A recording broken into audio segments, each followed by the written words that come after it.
I just read in the news that the entire real estate market is going to collapse. You should sell everything right now before it's too late.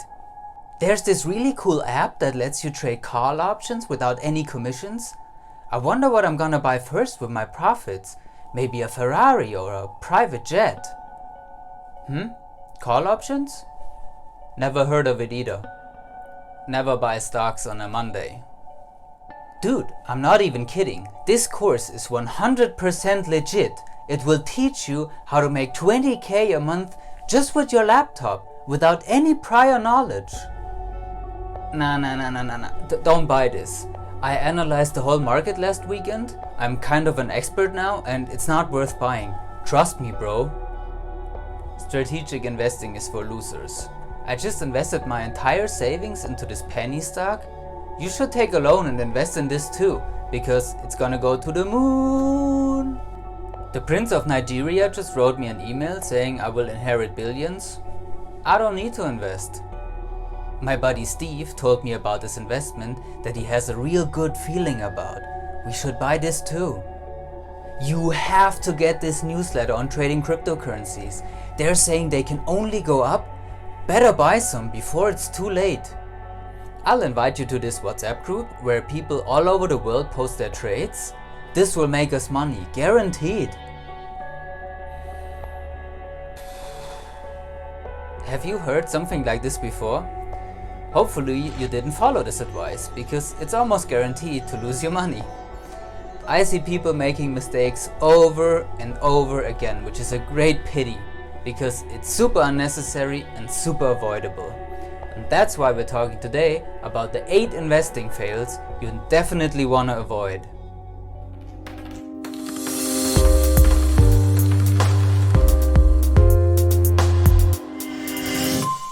What's up everyone? Welcome to a new video from PerFinEx, the #1 financial planner for expats living in Germany.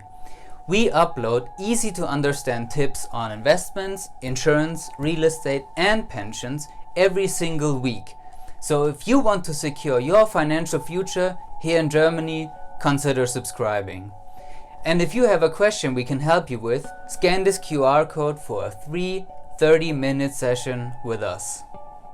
Last week was all about tips, this week is all about fails. And next week we have our secret bonus lesson before this course is finally coming to an end. But before we start, let's see who paid attention last week and can answer this quiz question. The answer was hidden in investing tip number 6. And it is C, both. The state allows you certain tax-free capital gains. Your employer gives you free money for investing purposes. The state gives you tax benefits and cheap credit if you buy real estate. Your employer helps you build equity to buy a property. If you want to save for the long term, for retirement, state gives you also tax benefits and bonuses, like your employer does. So you can secure easily thousands of euros per year in free money. I knew very few Germans know all the tricks on how to get this money, and I can imagine as an expat it is even harder to find out. So if you want to know what kind of financial support is available and how to get it, let me know, drop a comment below, and I'll explain everything after this course is over. We all know this meaningful sentence, you only learn from failure, right? Sounds great, but in investing, failures are costly and it can be very difficult to recover from them. And, you know, it's much more efficient to learn from other people's money mistakes instead of making them yourself. That's why you want to avoid fail number 1, forgetting the 7 investment tips. Just as a short reminder in case you were watching too many cute cat videos since last week. Number 1, find your why and the goals you are investing for. Think of the bigger picture. That will make it easier for you to start investing. Number 2, think long term, if you can. Ideally, you're investing for the long term, because the longer your time horizon, the more risk you can take, as you have more time to recover. Number 3, diversify and don't be redundant. A great tool to avoid redundancy is the X-ray scan on morningstar.com. Link is in the description. Just create a portfolio and find out if you're diversified or redundant. This helps you at least with stocks, bonds and funds. Number 4. Rebalancing. Remember that Steve had 90% of his savings in one asset because he was not reviewing his investments on a regular basis? Be like Amanda, don't be a Steve. Number 5. Cut losses and let gains run. This is a really important one. I mean, just think this through. If you don't follow this tip, you will sell all your winning investments and keep only the losers. Does this sound like a strategy for financial success? Don't think so. Number 6. Employer and state support. We talked a lot about this in the answer of last week's quiz question. Get free money that is actually yours and get it now, because tip number 7, start early. The earlier you start investing, the better. So let's continue with the remaining 7 investing fails to make sure you get a head start of everyone like me who had to experience these money mistakes themselves. Fail number 2, forgetting about taxes. This is a really popular mistake I see people making all the time. Remember lesson 6, taxes on investments? There we were talking about how investments are taxed in different ways. And even though you might get a tax break or tax benefits on some kind of investments, you have to pay them eventually. Let's say you need 20,000 euros as equity to buy real estate, either for investment or as home for your family. Doesn't matter at this point. You put in 10k and manage to double your money. Because you follow this course and are a true investing expert by now, out of your 10,000 euro capital gains, you have to pay 25% capital gains tax, 2,500 euro in this case. If you don't account for taxes, you would be off by a whooping 12.5% of your goal. That's pretty far off. Too far for my taste. And remember, a 25% tax rate isn't even that high. Taxes can be as high as 45% here in Germany. But also, don't focus too much on taxes. A solid investment strategy with great investment return will hold up, even against high taxation. Yes, making an investment to lower your tax bill can be nice, but holding on to investments primarily for the reason of avoiding taxes is most of the time not the smartest idea.